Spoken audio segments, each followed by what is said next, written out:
Remote learning has been a fantastic use of initiations this year and initiatives. Students have bought into it as best as they can, teachers have bought into it as best as they can, and there's been fantastic remote learning software packages out there. Most people before the start of this year hadn't heard of Zoom. Lots of people hadn't heard of Microsoft Teams unless they're already using it in their establishment, and it's been a really good way of helping promote this remote learning whilst engaging you face-to-face through the use of cameras and engaging you face-to-face as and when possible, but getting students in when guidelines are permitted.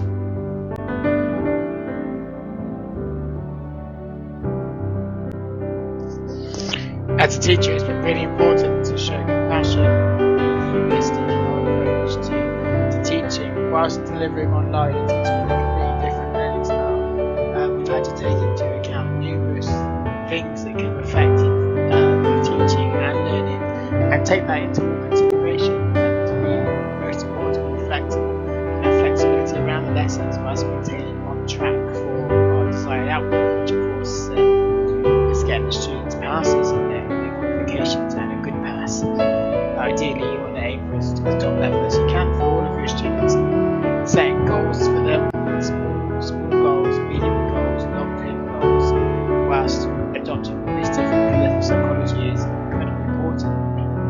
Knowing that their well-being can be affected by the fact that they're in and out of college like hokey-cokey is essential, and knowing that their personalities are maybe a bit flat because they're not seeing their friends, they're not seeing their family, that's the same for teachers. It's difficult, it might be the only social contact that anybody gets, and that's why as teachers it's very important to show great compassion and be very humanistic around it, understand the needs of your learners.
Teaching during the pandemic has certainly been like the hokey-pokey. You put your right foot in as a teacher going into school, you put your right foot out as a teacher self-isolating, students and teachers back at home again. All of the time across all our schools and colleges and universities, all we are getting is the hokey-pokey in, out, shaking all about. It's disruptive for students, it's disruptive for pupils. There needs to be clear goal setting and outlines as to what is going ahead, going forward. It's not feasible for everybody to keep on going at the hokey-pokey all of the time.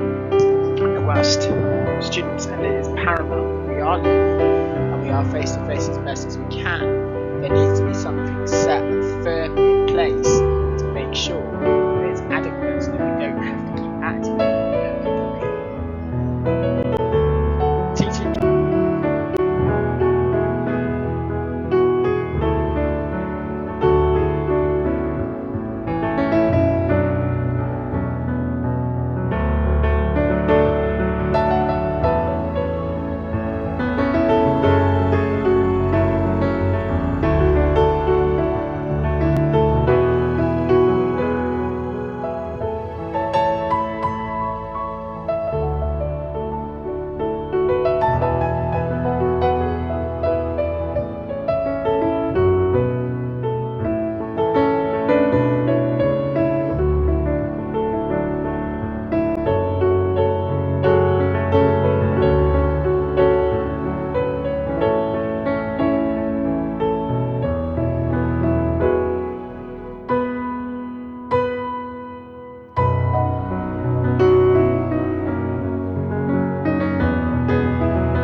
Feedback or failure. One of my ex-rugby coaches once said to me, and it stuck with me forever. He said, "There is no such thing as failure, only feedback," and that has stuck with me, and it's something that I pass on to all of my students. And I don't think that could be any more correct than in the settings right now. All teachers are learning, all students are learning, all colleges are learning, all universities, all schools are learning. And there is no failure in what anybody is doing. Yes, some things could be better. Yes, some things could be enhanced.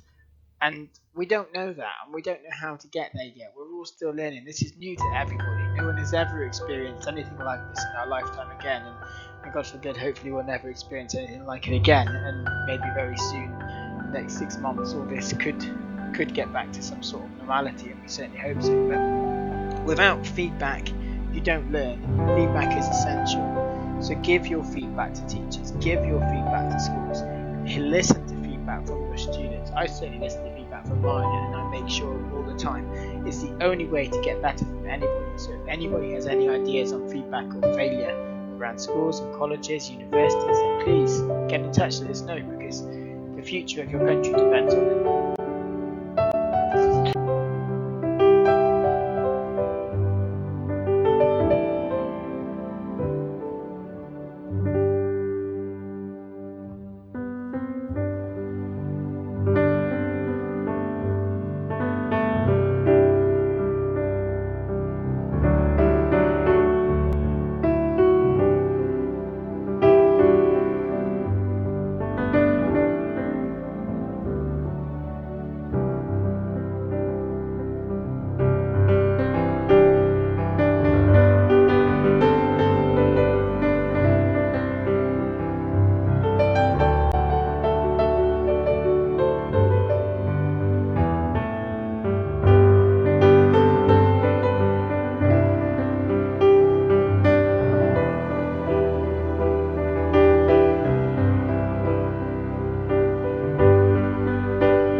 Become amazing at analysing data and looking at statistics.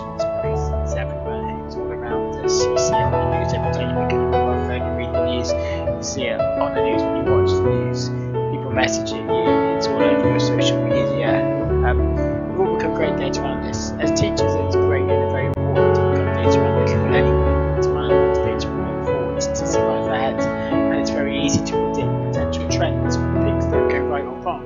And it's also very easy to build on things and look forwards and make suggestions on how you can move forwards without looking at the obvious and things and say, actually, none of this has been dealt. And it's easy to be critical. And you can't always be critical because it's not fair. And that's where feedback or failure comes in.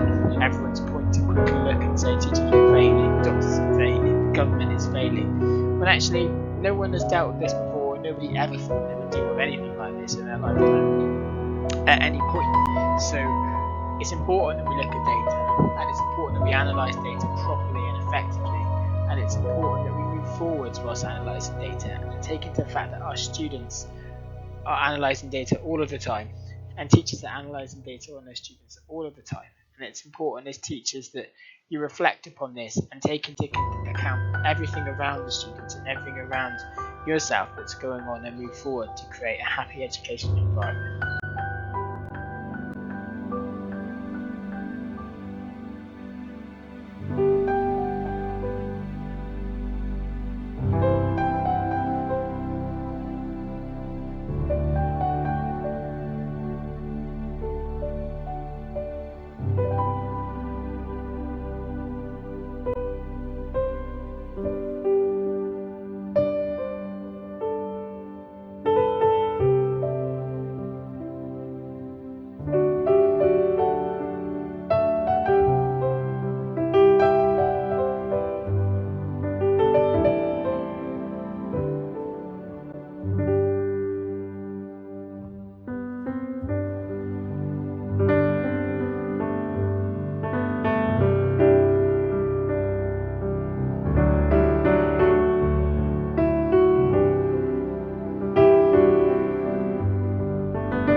you've reached the top of the mountain, it's really important that you get back down it again together. What comes up must come down, okay? And it's really important that you set your students the next goals moving them forwards. Whether they reach the top of their GCSE mountain and they obtain the GCSEs or don't obtain the GCSEs, it's very important that you reach that top of the mountain. You then reset your targets, review where you're at, and climb down that mountain together, ready to start their next challenge. We don't climb Everest in a day, and it certainly wasn't conquered in a day. Okay, and the Himalayas is a very big mountain range. So where would we be without reaching the top to climb another one? That's what education is all about. You reach one top of the mountain, you want to go to the next mountain to be the best possible version of yourself. And as teachers and students, we need to learn to do this together, and we are trying our very best to do this. And it's very important that as professionals, we interact with one another, we connect with each other, and we progress each other forwards all of the time, and we learn from every single establishment that we can possibly learn from during this difficult time to provide our young ones with the best possible education chance that they can get.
Finally, before I go, you need to expect the unexpected. It's a long and twisted journey, as is all of your educational pathways. For some, it's longer than they're working their long careers. If you go to university and you start at 4, you might not come out of education in 20 years. You could be in education in 20 years. So it's very important that you expect the unexpected. We plan for everything. Teachers, we plan for everything. Okay? If you don't plan, you prepare to fail. Okay? If you plan to succeed, you will succeed. It's the same with students. Okay? When they come into the lesson, they expect the teachers to know what to do. They expect to come from around it. Okay? Sometimes the teachers are suffering from anxieties as well. There's no intent about that. Okay? This is a new thing for everybody, and people are scared, especially when things around you are just scare what goes on. So they expect the unexpected. Okay? We'll come out the other side of it together, and I can't stress how important that is. Thank you for your time, and if you want to comment, like anything